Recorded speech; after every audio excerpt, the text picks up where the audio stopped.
Boa noite. Pensaram que eu ia fugir, né? Eu ia para o banheiro, deu dor de barriga. Não é um frio aqui? Louvado seja o nosso Senhor Jesus Cristo. Hoje Deus tem provocado mesmo o nosso coração a termos uma direção de propósito, né? 2 pontos que eu quero ressaltar do que foi dito até agora.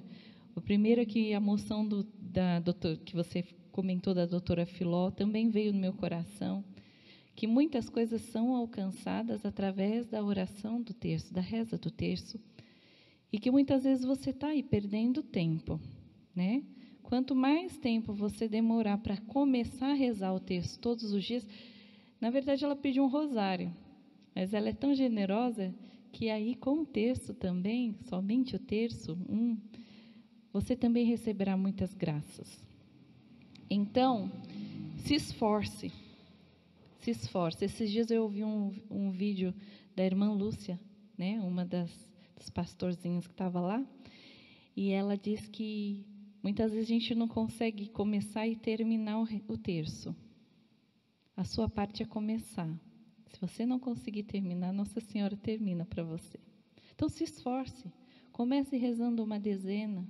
Depois você vai para a segunda dezena.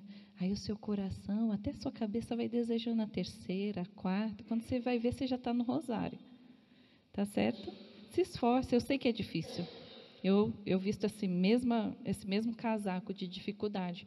Eu tenho que acordar mais cedo para rezar o terço, senão eu não rezo. Se eu não fizer esse esforço de acordar mais cedo para rezar o terço, passa o dia e eu não rezo o terço. Então, faça esse esforço. Ache um momento aí do seu dia para rezar o terço. O outro é o propósito, né? Tenha essa certeza que são nas pequenas coisas que acontecerão grandes coisas. Deus fará grandes coisas na sua vida com um pequeno passo seu, porque conforme você vai dando um passo, Deus vai te erguendo para mais coisas. Se sou fiel no pouco, Ele me confia mais, não é esse? Deus é mentiroso? Será que você está sendo fiel no pouco?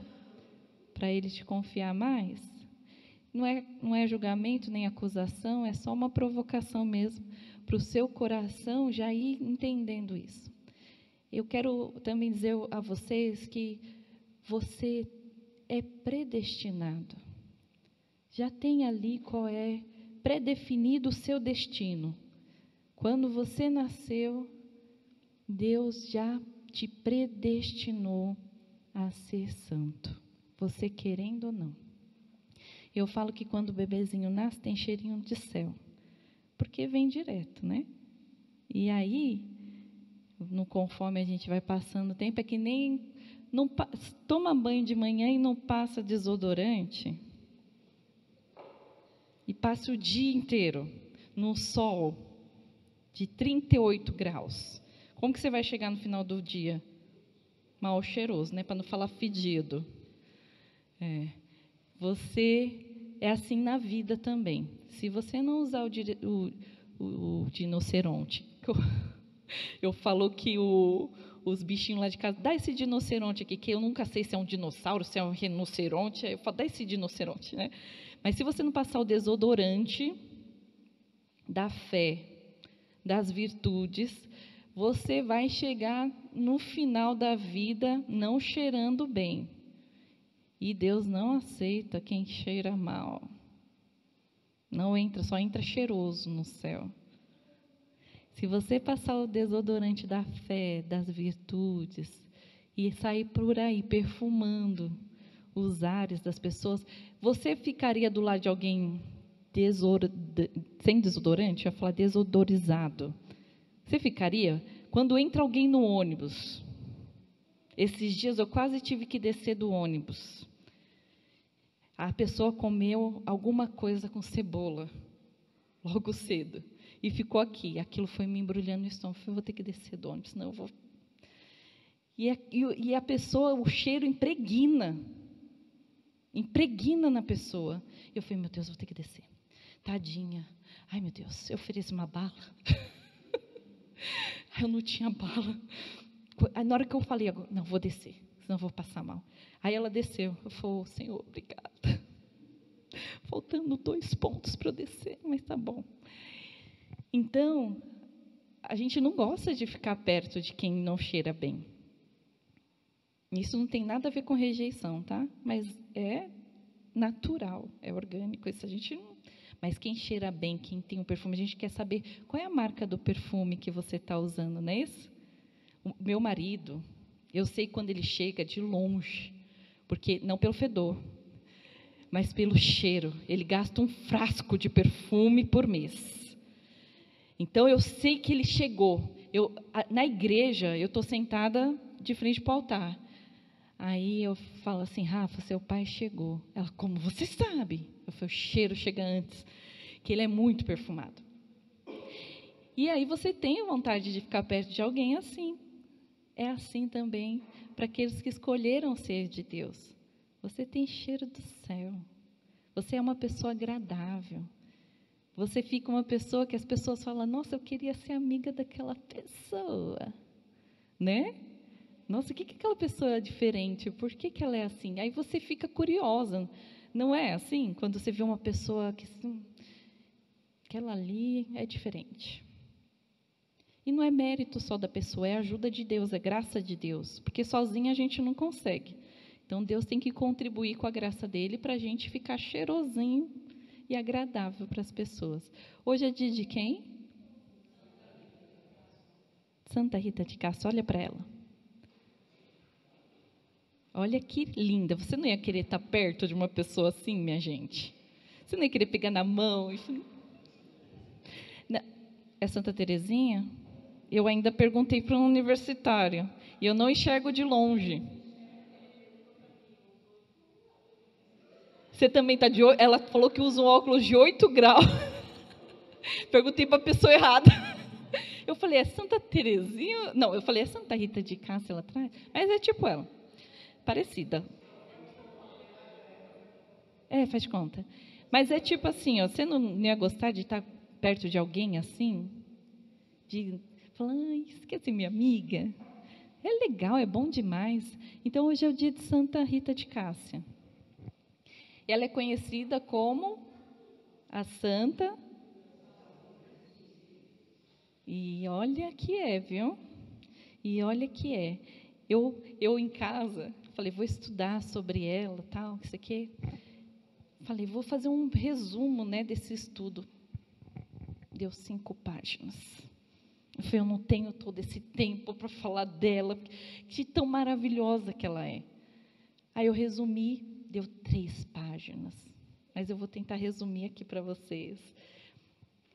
Ela é uma pessoa como nós, sabia? Nasceu de uma mãe, de um pai. Ó, que beleza! Não veio pronta assim, ó, santa, toda santa já. Ela lutou aqui na Terra para alcançar a santidade, para voltar de onde ela veio, né?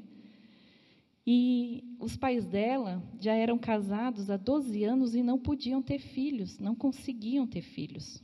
Com 12 anos de casado, já começou aí a causa impossível, né? Ó, já chegou fazendo milagre. E aí, depois de 12 anos de casado, veio Marguerita. O nome dela é esse, mas carinhosamente chamada de Rita. Por isso que é Santa Rita de Cássia. A mãe dela chamava ela de Rita. E o pai dela e a mãe dela eram pessoas bem simples, mas que desde cedo escolheram amar a Deus e fazer com que Deus fosse conhecido através da vida deles. O pai dela era como se fosse um juiz de paz. Então, ele era um apaziguador. Ele apaziguava, porque naquela época tinha muita, mas muita brutalidade, muita divisão. As famílias ficavam guerreando na espada, por poder, por posse. E ele era aquele que apaziguava. Quando Santa Rita era pequenininha, os pais foram trabalhar na lavoura e colocaram ela num cestinho, debaixo de uma árvore, porque estava muito sol. Para ela ficar bem, eles colocaram ela debaixo da árvore, ali no cestinho. E foram trabalhar e, de vez em quando, dava uma olhadinha. Toda mãe faz isso, né? Põe ali, vou fazer lavar louça. Opa, deixa eu ver, vou passar roupa, dar uma olhadinha, né? E assim foi também com Santa Rita de Cássia. Só que aí apareceu um enxame de abelhas em cima dela. Muitas abelhas, que os pais viram de longe o tanto de abelha. E nisso, um homem que estava trabalhando próximo ali se acidentou. Ele estava com a foice e cortou, fez um corte bem profundo na mão dele. E aí ele foi correr buscar ajuda. Quando ele passou e viu aquela criança com aquele enxame de abelhas em cima dela, ele pensou que ela estava sendo atacada. O que ele fez? Foi tentar tirar. Conforme ele ia passando a mão que estava machucada, foi curado.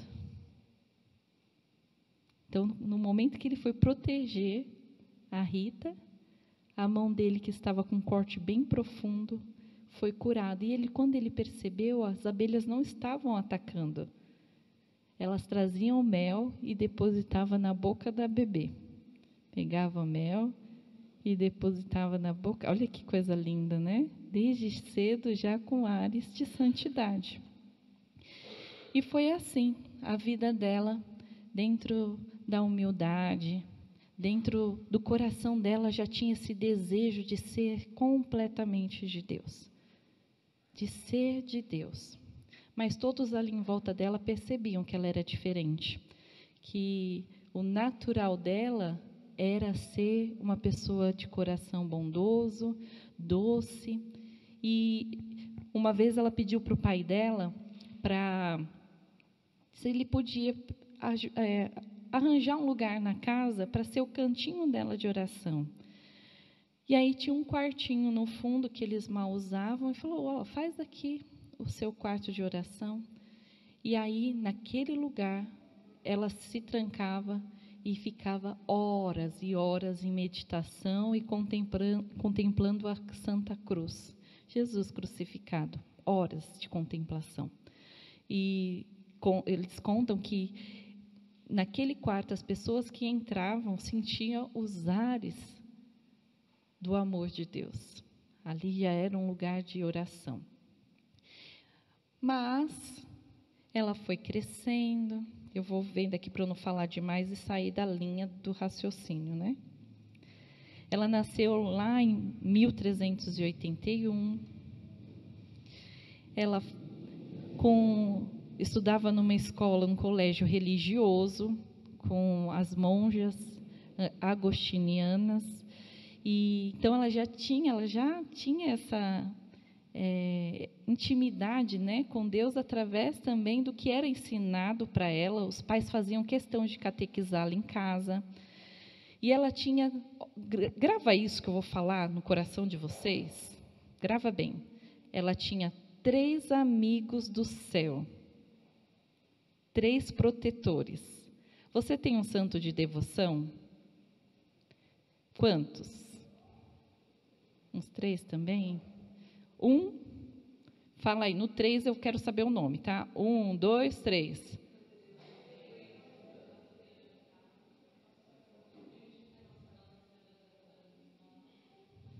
Alguns têm umas 10, né? Tudo bem. Mas ela tinha 3 amigos do céu, que ela falava que eram amigos do céu, mas são 3 santos protetores dela, né? Um era Santo Agostinho, né? Que ela estudava, ela aprendeu a gostar dele. O outro era São João Batista, sabe? Primo de Jesus. E o terceiro, ele ainda na época não era santo, era beato. E era São Nicolau. Então ela tinha muita amizade com eles, né? Do jeitinho dela, através da oração. E ela foi crescendo com essa virtude de oração. Chegou um determinado tempo, o que aconteceu? Ela não tinha irmãos, né? E os pais dela começaram a ficar preocupados porque eles já estavam de idade e ela era sozinha. Na época era tradição que os pais arranjavam o quê? Um marido. Só que ela falava para Jesus assim: Jesus, se eu tiver que casar, porque o desejo dela era ser totalmente dele, né? De Deus. Mas se eu tiver que casar, eu gostaria de casar por amor. Não com alguém que eu vou conhecer no dia do casamento. E ela fazia essa oração.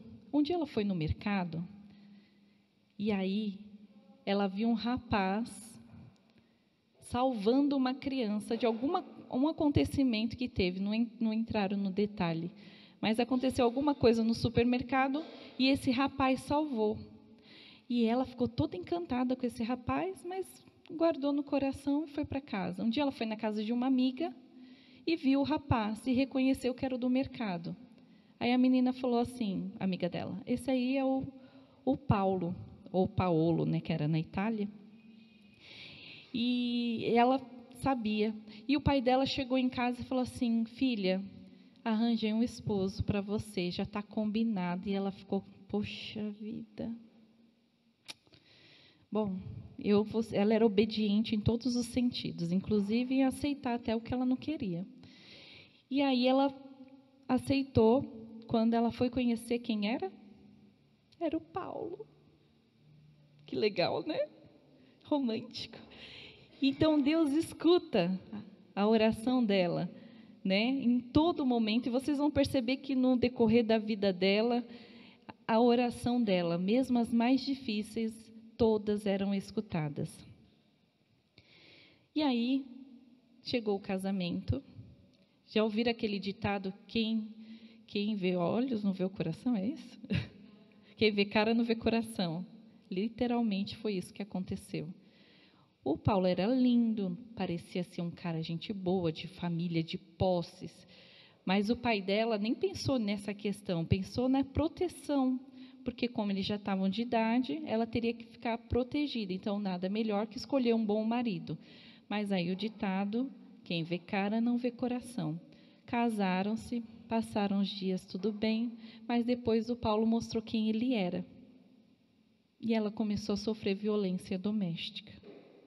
Ela apanhava, ela era insultada, ele chegava e ele aprontava muito na rua, de tudo que você imaginava. E eles eram como se fosse, a família dele era como se fosse uma facção. Então, assim, quando eles queriam alguma coisa, era na base da espada para conseguir. Então, ele tinha muito sangue nas mãos. E ela não aceitava esse tipo de situação.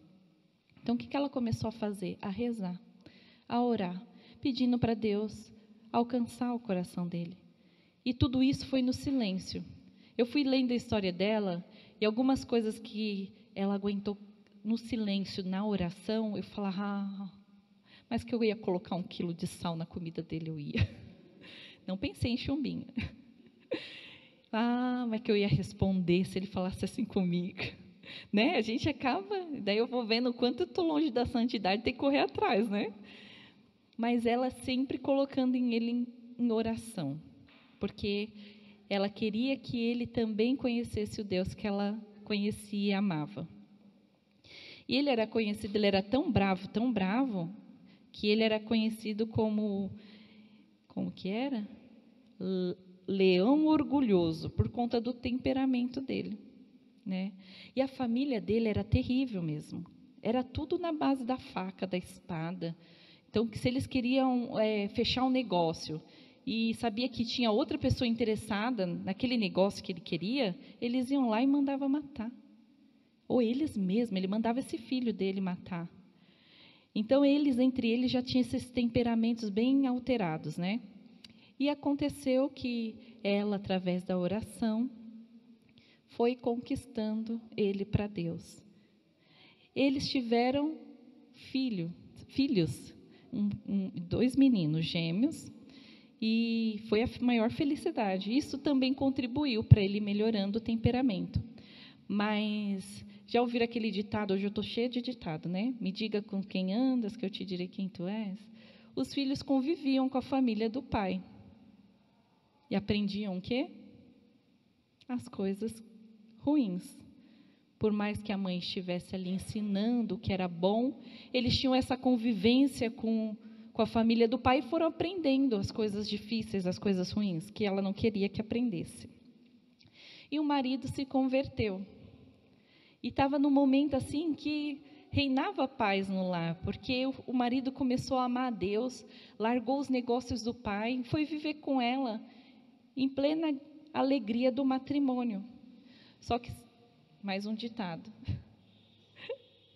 o pecado cobra o salário, né? Ele tinha tido aquela vida dele lá, e ele já tinha tirado a vida de muitas pessoas. Alguém foi e viu ele andando na rua, resolveu se vingar e matou o marido dela. Quando ela soube da morte do marido, ela voltou, ela foi, e ela não saiu gritando, desesperada, ai meu Deus. Ela louvou a Deus, porque antes de morrer, ele tinha se convertido. Então, por mais que a dor da perda, da morte e da situação, o que sustentou o coração dela foi saber que ele amava a Deus, né? E aí ela ficou com os 2 filhos, só que os filhos convivendo com os tios, com o avô, porque ela já tinha perdido os pais. Ela casou, pouco tempo depois, ela perdeu os pais dela.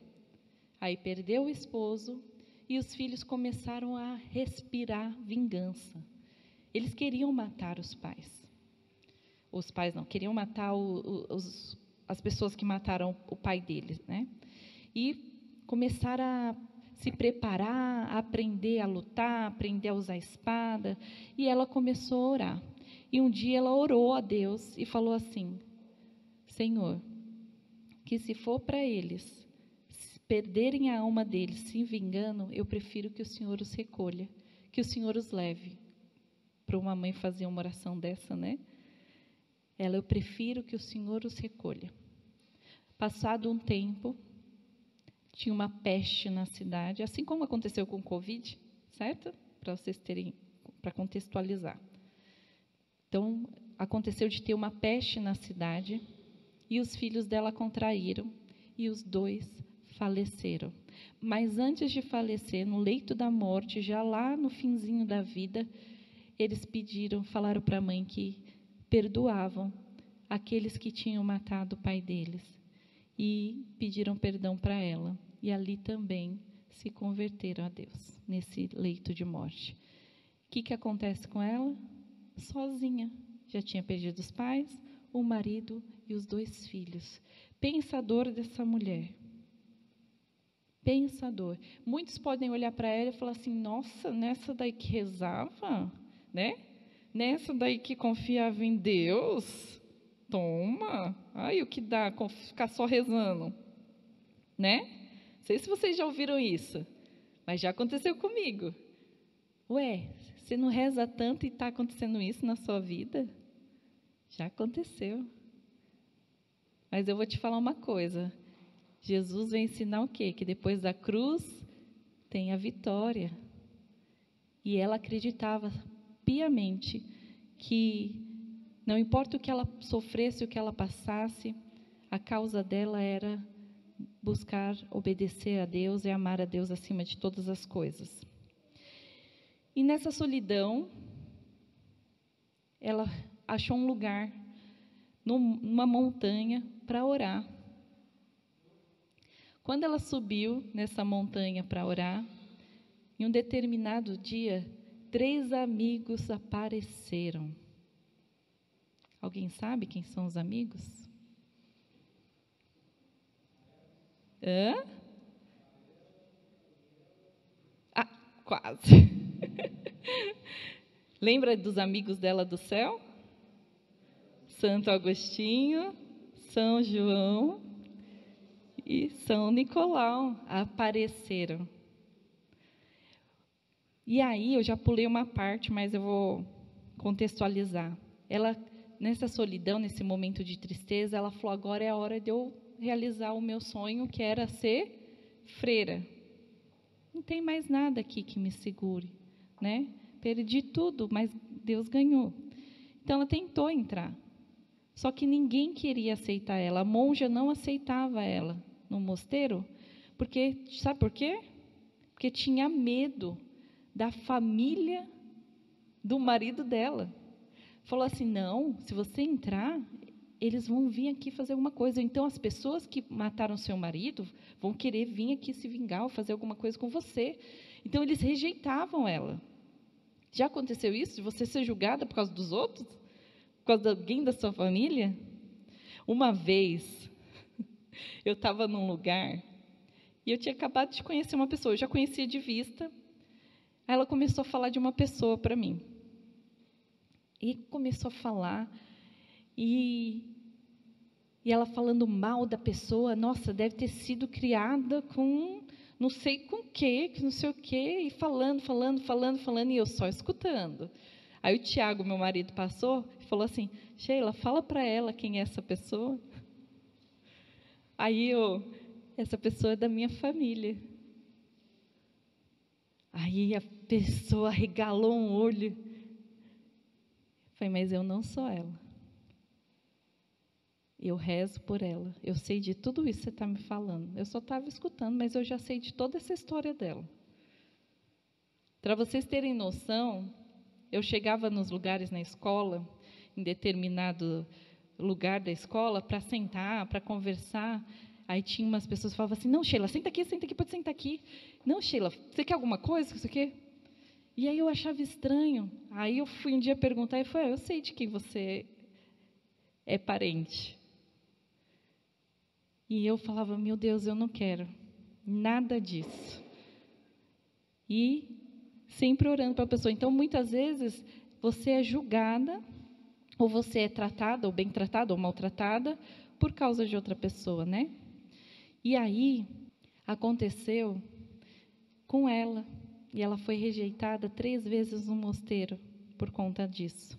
Por causa da família, ou dos vingadores, né? Não do filme. Mas, quando ela foi orar na montanha, em cima lá da montanha, apareceram os 3 amigos dela, e ela começou a orar com ele, entrou em êxtase. Quando ela despertou do êxtase, ela estava dentro do mosteiro. Dentro do mosteiro. E o mosteiro não era fácil de entrar. Não tinha como pular o muro, não tinha como passar pela brecha do portão, não tinha como.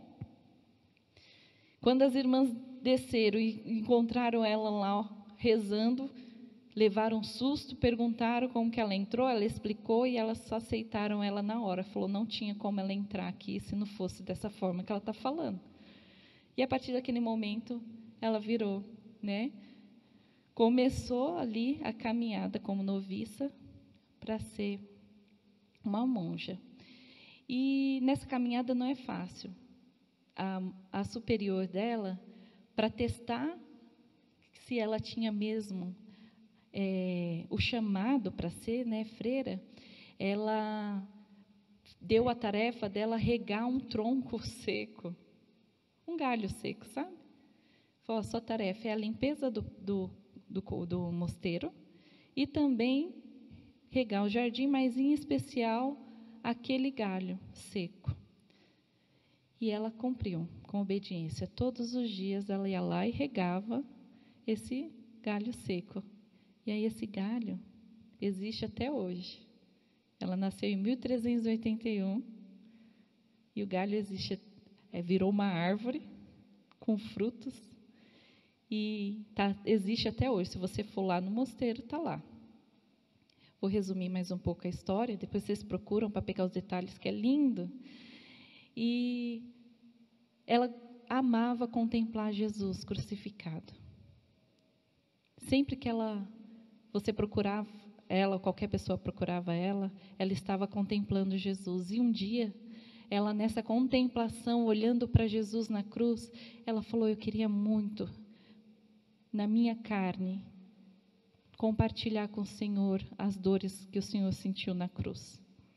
E naquele momento saiu um espinho da coroa de Jesus, por isso que ela tem, né, aquela marca na testa. Só que daí começou mais ser mais difícil a vida dela, porque daquele lugar saía um cheiro horrível.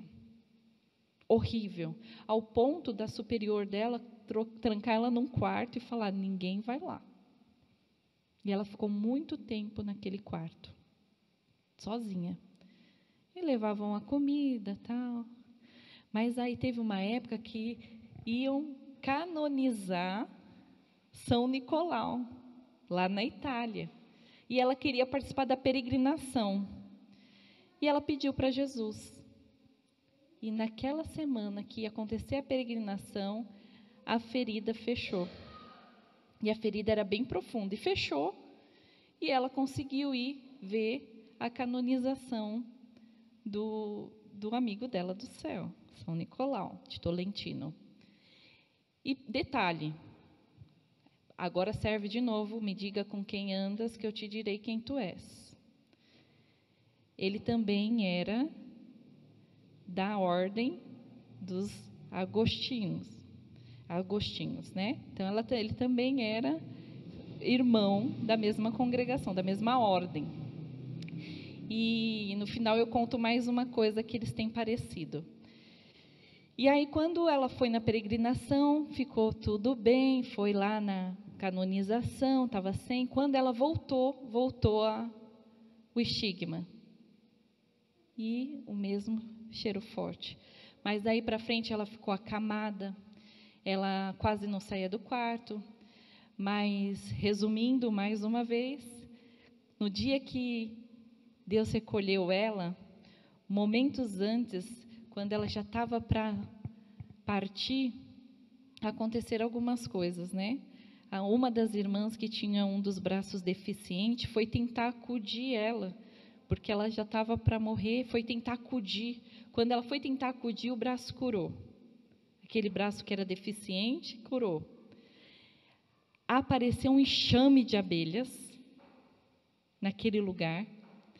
E no momento em que ela partiu, uma das irmãs que estava lá no convento viu a alma dela indo para o céu, em direção ao céu. Aquele quarto ficou numa extrema luminosidade e os sinos da catedral começou a bater sozinho. Então era um sinal de que Deus tinha recolhido realmente aquela serva fiel. O que eu quero trazer aqui para vocês diante dessa história, que parece que é uma história de sofrimento, né? E mas é um sofrimento dentro do amor. E quando você sofre junto, quando o seu sofrimento é dividido com Deus, Ele não prometeu, Jesus não prometeu, vem, meu jugo é suave, né? O meu fardo é leve. Não é isso? Ela passou por todas essas dificuldades, mas ela sabia quem sustentava ela. Sempre foi Deus. Ela teve pouca convivência, tanto com o marido quanto com os filhos aqui na terra. Mas agora ela tem a eternidade para viver com eles. Então você pode falar: nossa, que trágico, perdeu os filhos cedo, perdeu o marido tão nova, que quando ela entrou no mosteiro, ela tinha 36 anos. Então ela perdeu muito cedo, né? Só que agora ela tem uma eternidade para viver com eles. Antes perder aqui na terra do que perder o céu. Porque se você não vai para o céu, você vai para onde? Né?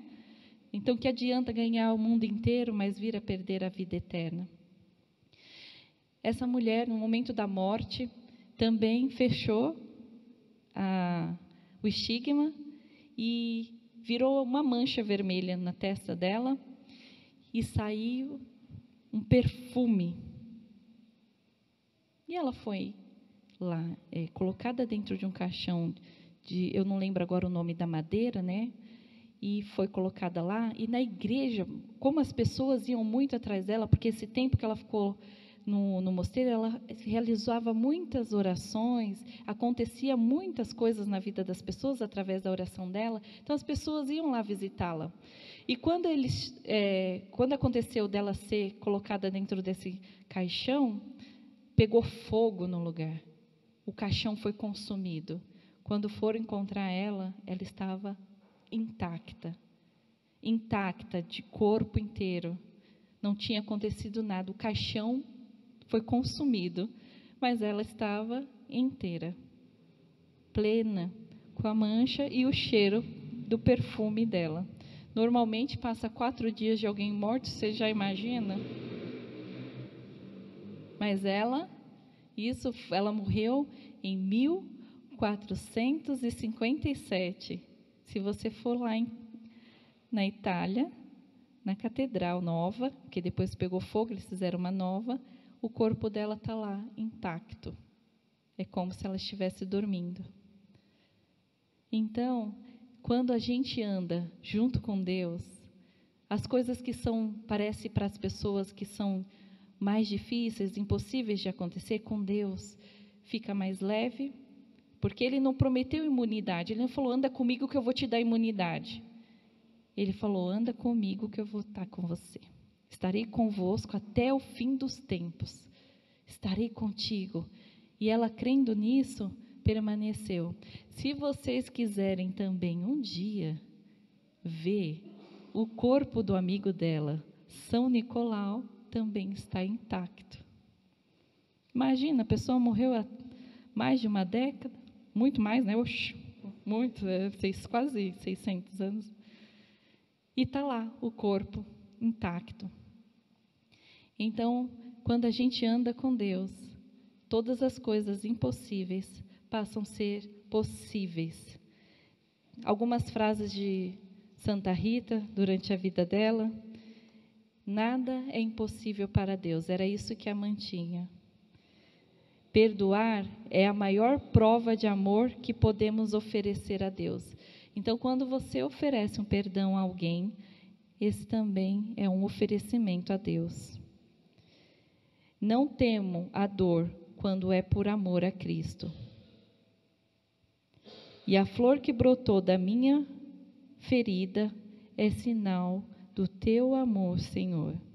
Com fé e oração, até o impossível se torna possível.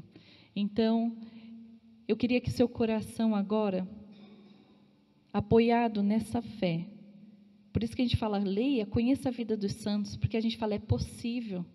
Ela é que nem eu, que nem você. A diferença foi a escolha que ela fez, de todos os dias buscar agradar a Deus acima de todas as coisas. E com isso, ela alcançou o céu para a família inteira dela. Crê, você e tua casa serão salvos. E ela levou aquele impossível, aquele homem do temperamento arrogante, que causava dores nela de todas as maneiras, né, tanto no corpo quanto na alma, foi convertido, os filhos foram levados todos para o céu. Então, a graça de estar na presença de Deus é muito maior de qualquer sofrimento. É muito maior do que qualquer sofrimento. Eu não sei o que você está passando, mas se você depositar a sua confiança nesse Deus que estará com você, falou, prometeu, estarei convosco todos os dias, você tenha certeza que a sua atitude, por mais que pequena, assim como a Jo falou, um propósito pequeno, né? Vai crescendo, porque Deus vem e complementa o seu pequeno, o seu pouco. Deus complementa. O que agrada a Deus é olhar para você e ver que você está tentando, que você está lutando pela tua família. Aquela mulher, aos olhos humanos, parecia estar sofrendo, está lutando sozinha, mas ela sabia que nunca esteve só. E a prova disso foi que o Deus moveu o céu, trouxe 3 santos para levá-la, para realizar um sonho dela, que era ser freira. Não sei se o seu sonho é que a sua família esteja aqui hoje, né? Que estivesse aqui. Ah, meu sonho é que meu marido mude, que a minha esposa seja mais de Deus, ou que os meus filhos tenham mais amor em casa, mais participação. Não sei qual é o seu sonho, mas Deus quer fazer parte, e Ele move o céu para que a tua felicidade aconteça. E talvez não venha do jeito que você queira, mas sempre vai vir com a graça de Deus. Então, vai colocando o seu coração, depositando a sua confiança em Deus e fazendo com que o seu coração se acostume a confiar em Deus. A confiar em Deus. Não importa a situação, eu sei o Deus que eu confio. Eu sei. Assim como você conhece uma pessoa, um amigo, ou seu esposo, você fala, eu sei que ele não faria isso. A pessoa fala, não, ele pegou tal coisa, roubou. Não, ele não faria isso. Eu tenho certeza que não faria isso. Porque você confia, não é isso? Porque você conhece. E é assim com Deus. Você tem que conhecer. E a partir do momento que você vai conhecendo a Deus, seu coração vai abrindo a confiança. Que é a devida confiança que você deve dar. Jesus, eu confio em vós. Então que a sua vida seja essa entrega a Jesus e ao amor de Deus, que sempre está disponível para ser seu amigo, para te ajudar a levar muitos para o céu. Porque ela não parou por ali não, só na família dela. Até hoje, ela é conhecida como a Santa das Causas Impossíveis. E se você vê toda a lista de testemunho dela, das pessoas que conseguiram algo pela intercessão dela, é imensa. Então, aqueles que amam a Deus acima de tudo, têm a recompensa do céu. Amém? Amém. Feche os seus olhos. O que agrada a Deus em minha pequena alma é que eu amo em minha pequenez e em minha pobreza. O que agrada a Deus em minha pequena alma é que eu amo em minha pequenez e em minha pobreza é a esperança cega que tenho em sua misericórdia. É a esperança cega que tenho em sua misericórdia. Santa Rita de Cássia, rogai por nós. Amém.